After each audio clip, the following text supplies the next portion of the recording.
I had a great opportunity and an honor to talk to three men who joined forces in the military, but then joined forces later to combine their musical skills and gifts and compile a CD. And they're on their second CD. It's Tom Abbott, Stephen Covell, and Erik Brine, and they're part of a group called Operation Encore. You are going to love this, Kim. I'm so excited. I'm excited.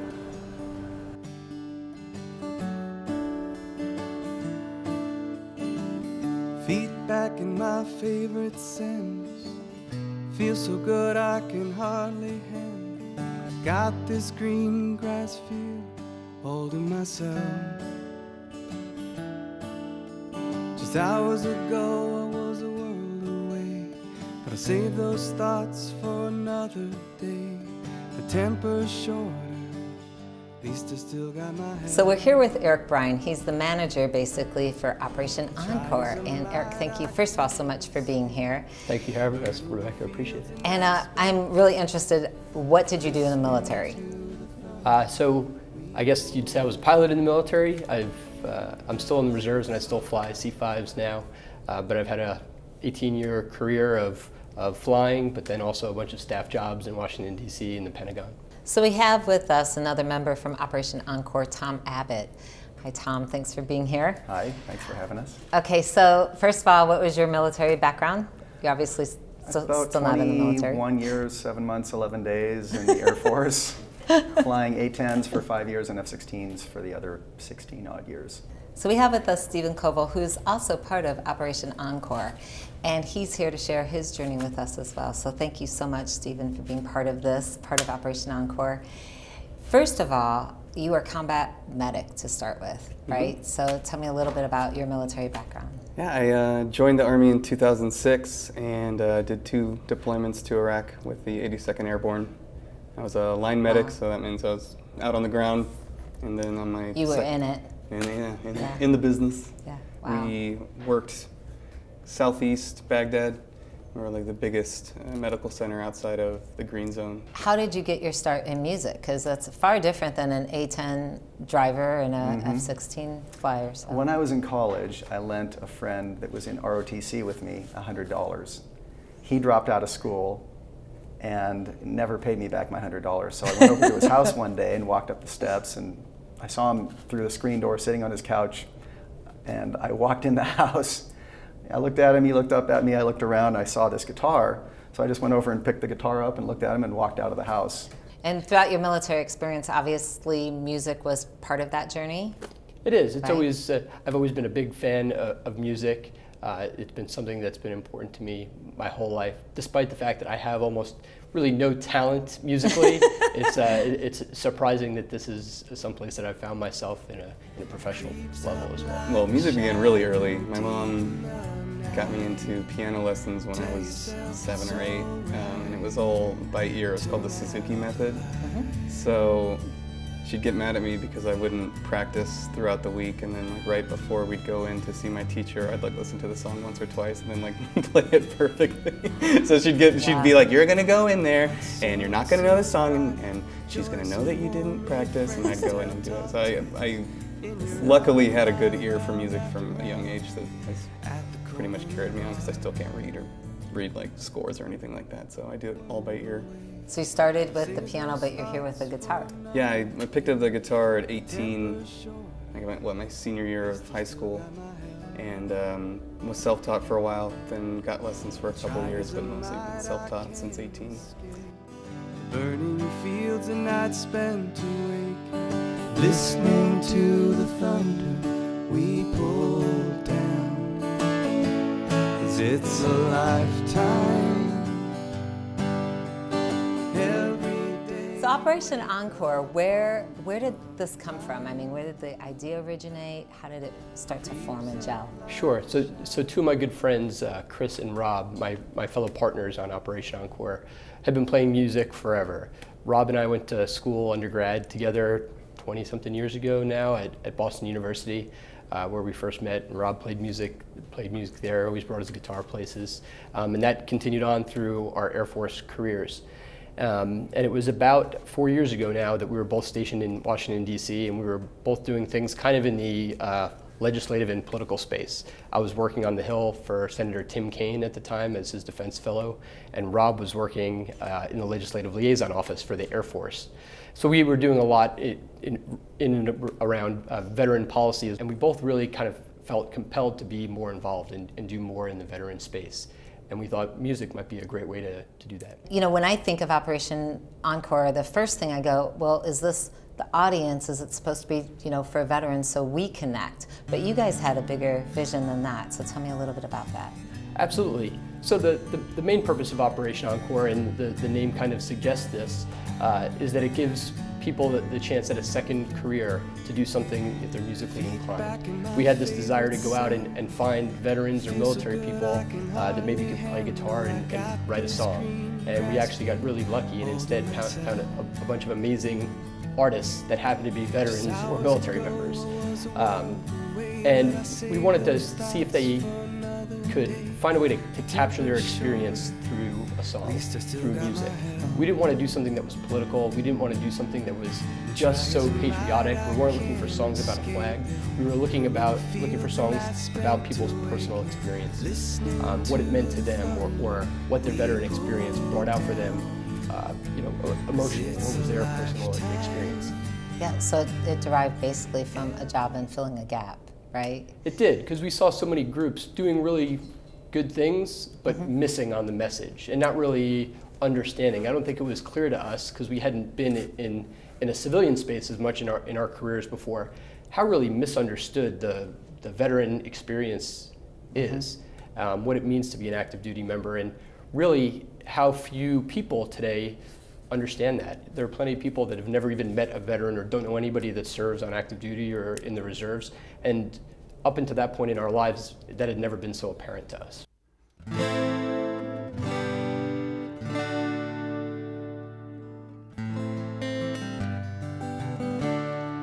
Wake up to the light, drag yourself out of that bed, tell yourself it's right to let those thoughts stay in your head. The more that you're told, the more you unfold. So with Operation Encore, how did you get involved? I mean, did they Rob, find you? You one find of the them? founders, Yeah. came to Luke Air Force Base in Phoenix, where I was living, and looked me up. He'd heard of me, I'd heard of him. But he called and asked, do you want to play some music? And I jumped at the chance, and he showed up at my house with an acoustic guitar, and I'd always kind of been an electric guitar player. So I thought, acoustics, huh? He said, yeah. I said, I think I have one somewhere. So I pulled out a guitar, and we started playing. And it just built from there. I got a couple other guys that I knew into the band as a bass player and a drummer, and we started playing out local bars, and got a little bit of a following, and people really liked the music, and we were just having a ball doing it.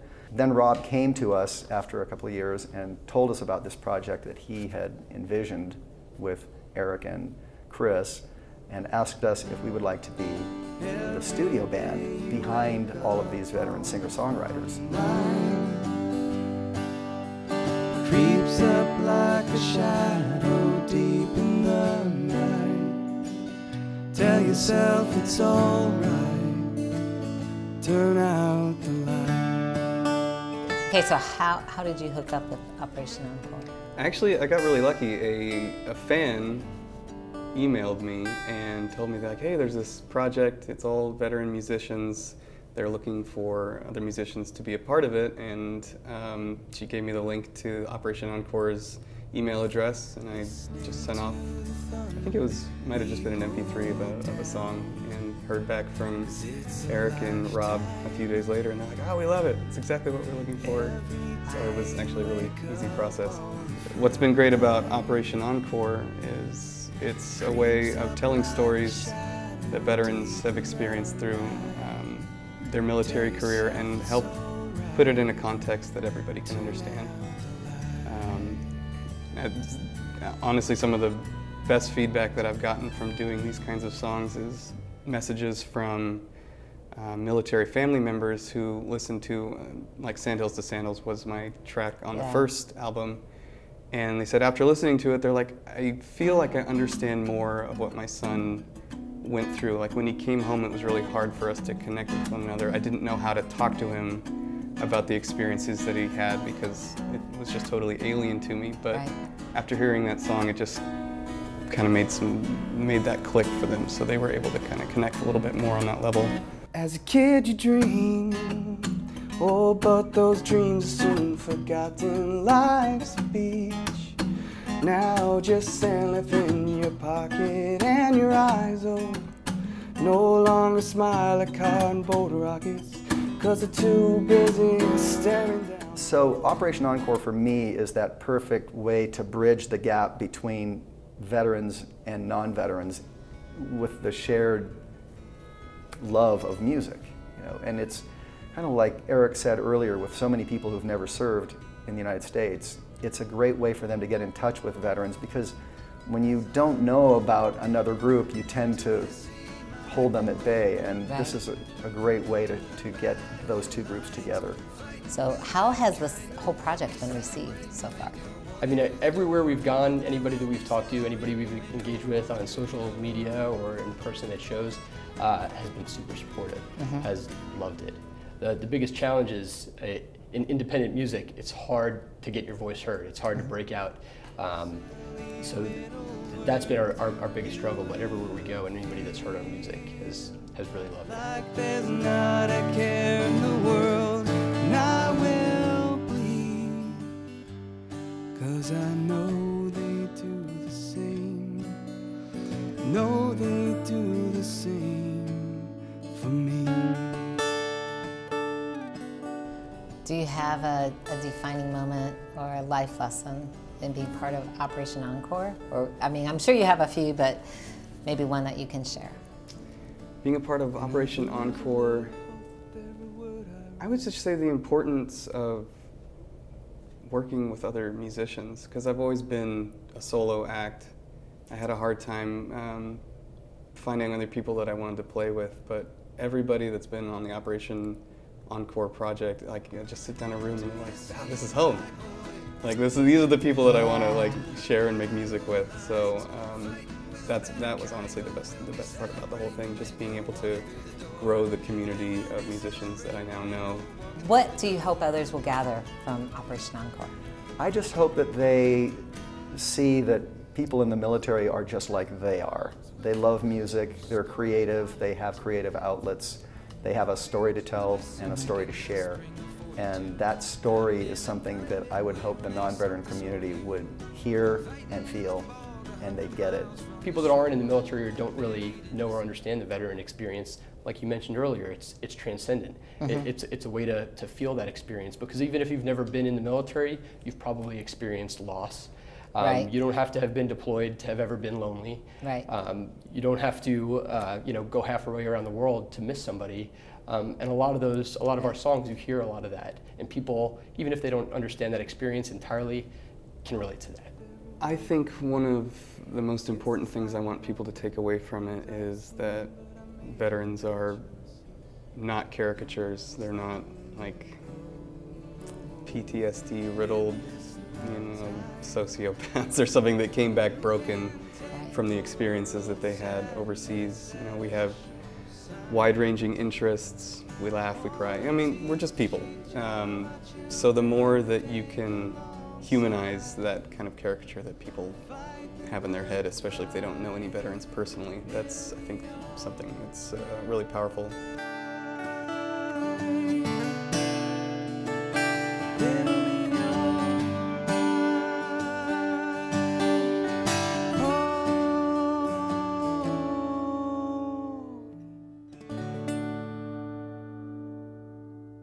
Rebecca, that was an incredible story. What did you take away?